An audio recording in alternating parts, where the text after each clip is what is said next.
and girls and guys.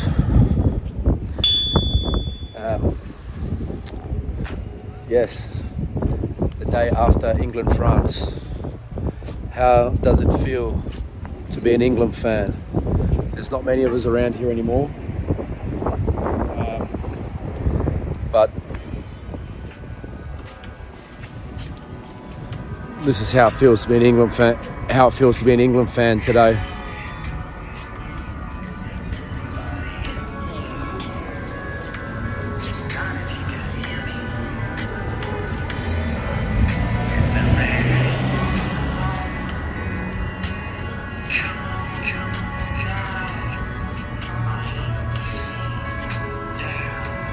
Yes.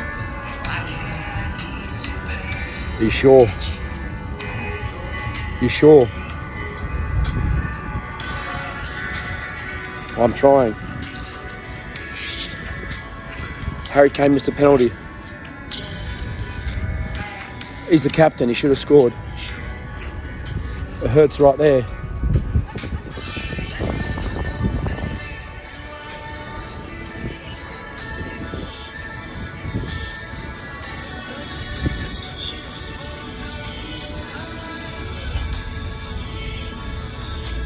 The distant ships where they were staying.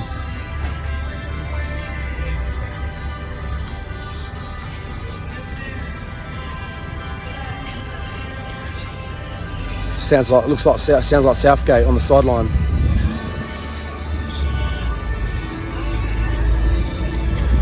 No, on day 5 I had COVID.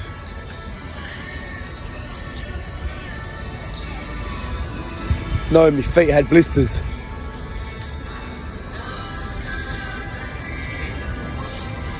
It's not as bad as Russia.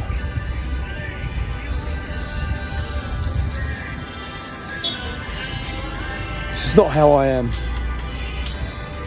But it is. We have become comfortably numb.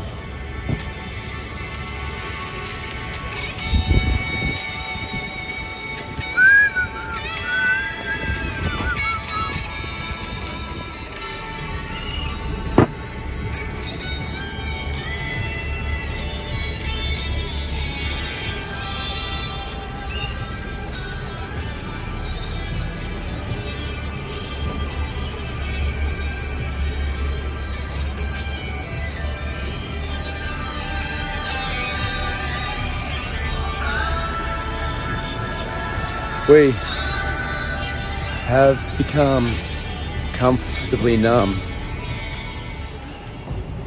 So that is how it feels to be an England fan today.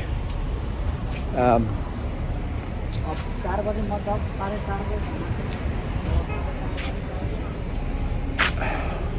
am staying for the World Cup. I am staying for the end of it. I am trying to cheer myself up. I can't imagine what Southgate and the players are going through today. As a fan, coming all the way from Australia, this being my 3rd World Cup that I've attended to see these group of boys, this England play. How does it feel? Yes, I have become comfortably numb. That's the perfect example of what it feels like to be an England fan. It just feels like, I wouldn't say, I'm not going to blame it on the referee or make excuses. I'm not going to point fingers at Harry Kane for missing the penalty. I'm not going to point fingers at Southgate for not bringing on Grealish earlier or anything like that. France are a great side. France deserve... They played better. There's nothing more we can say about that. In the stadium, we got a score from open play. I do believe France will go on and win their World Cup now. I said it from before Senegal game, once we knew that we're versing France. However, won that match, England-France, in my opinion, will go through and win this World Cup in Qatar 2022.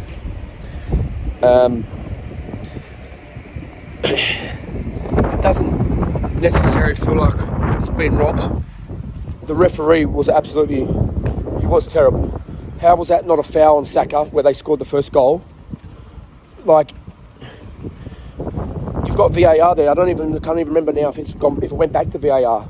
Sun's in my eyes this way. I don't even know if it went back to VAR or not. But how do you not stop the play? That first goal was crucial in that game.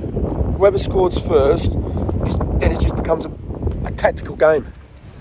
How the heck does the ref not see that? Like, I don't know, was he annoyed because Neymar was on the plane the day before? It was a bit twisted or what? But again, no point blaming anyone else, blaming the ref. France deserve credit where credit is due.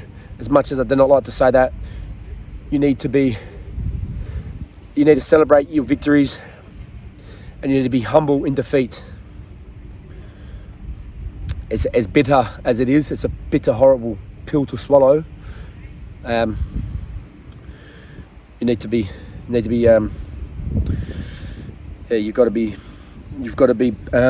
can't win them all, and you've got to be humble in defeat. You can't be a sore loser, as much as it hurts. You've got to stay true to oneself, and obviously congratulate the French. I do have French friends, so to my French friends, well done. Giroud, Mbappe, that was sort of how I was thinking. Kyle Walker on, shut down Mbappe, don't let him do anything. And I said it on the lads, to a couple of lads, I'm a bit nervous about Olivier Giroud, France's now all-time goal scorer, and I didn't want the ball crossed in the box. I didn't want him headering anything. Sure enough, he's the one that got the goal that sent us home. Penalty, Mason Mount, blatant penalty. The ref takes, I don't know what it was like on the telly, but in the stands, it was like 5 minutes. 5 minutes, we are waiting for VAR. Mount's gone down. It was the last man. It was a clear trip. It shouldn't even went to VAR. The ref should have made that decision. Again, I do like to have a whinge and a moan. I don't want to blame it on the ref. But you go down in the penalty box, you're the last man. To me, that's not a yellow as well. That's a red. It should have been a red card down to 10 men. Maybe it could have been au revoir. But then Harry Kane, I'm feeling this way as a fan. This is the third World Cup I've been to. Brazil, 2014. Russia, 2018. Qatar, 2022. Harry Kane, we love him when he scored. We're not going to hate him when he missed. So there's no other man that we would have wanted to take that penalty. Pressure, fatigue, lapse of concentration. I didn't make it as a professional footballer. I'm not a professional, but I'm a massive fan. So I'm not going to tell a man how to suck eggs. He's done what he's done. Get on with it. Go again. The young lads, was it Saka, Rashford and Sancho that missed the Euro final? I think Saka and Sterling in this World Cup, they've won a tournament that means anything. The Nation League to me means absolutely nothing. I don't care about the Nations League, the Euros and the World Cup. The World Cup's up here, Euros obviously second. Those boys come out, and the amount of abuse and whatever other sort of stuff they received online for missing penalties, they've come out in our opening game against Iran. I think Saka scored 2, and I think Rashford come on. He been on for a minute and scored a goal. So as a massive fan, well done to those lads. They deserve to feel that joy and that happiness when they scored the opening goals at this World Cup for England. That was real good, really good on them. It's just like we need a bit of luck one time, England. As far back as I can remember, so the first World Cup I can remember, Dad getting me out of bed, France, 1998. Opens up his career. David Beckham, all-time childhood idol. I've still got his books and his poster at Mum and Dad's. I've still got I've got 3 David Beckham books, big poster with his England shirt on when he had his shaved head. I think it's with his mohawk. I've even got a David Beckham shirt here in Qatar. Then he ends up getting sent off against Argentina. I think it's 2-2, and it goes to penalties. And that was round of 16. England get beat. Argentina progress. So that was 1998. I was 10 years old. That's my first proper memory of England World Cup. 2002. By that age, I was 14. I remember leaving school because it was South Korea, Japan. wagging school, straight across the road to mum and dad's house, turning the telly on. School teachers are ringing mum and dad's house looking for us, and we just take the phone off the hook so the school teachers stop ringing the house, and because we're all at the house watching the football. Even my dad was there. All my dad's mates were all watching the England game, and we were getting annoyed. The phone kept ringing. Teachers trying to tell us to come back across the road, get back to school. We're like, no, we ain't come to school. England's playing Brazil. Surely, what happened? David Seaman chipped by Ronaldinho. So that was 2002, 1998, 2002, 2006. What was 2006? 2006 Germany. So what was there? What was the drama we had in 2006? Was that was I think Wayne Rooney got sent off by Cristiano Ronaldo, and when he give Wayne Rooney got sent off, Ronaldo done something to piss Wayne Rooney off, and what's Ronaldo done? He's given him the old, and then Rooney's come back out, said he wasn't playing United, and I think Alex Ferguson had to pull him in, and Fergie had to give him a stern talking to, didn't he? Your teammates. But that's the World Cup for you. So that was 2006. Germany. 2010. Well, what was that one? Against the Germans. Now this is South Africa against the Germans. Frank Lampard's header hits the bar, comes down. We're at the casino. I'm at Perth Crown Casino. You're watching that, and that would have just changed the whole dynamics of the game. So that was 2010. So 2014.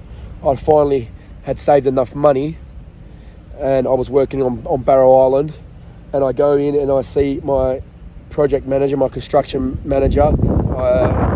He's a Scotsman, and he's a massive Celtic fan, and he loves his football, and his name's Neil Duffy. So Neil, if you're watching this video, mate, you helped me out massively at that age. I was 26 at that period of my life. You took me in, you told me how good Brazil was going to be, and you're terrible though. I think we had Italy first game.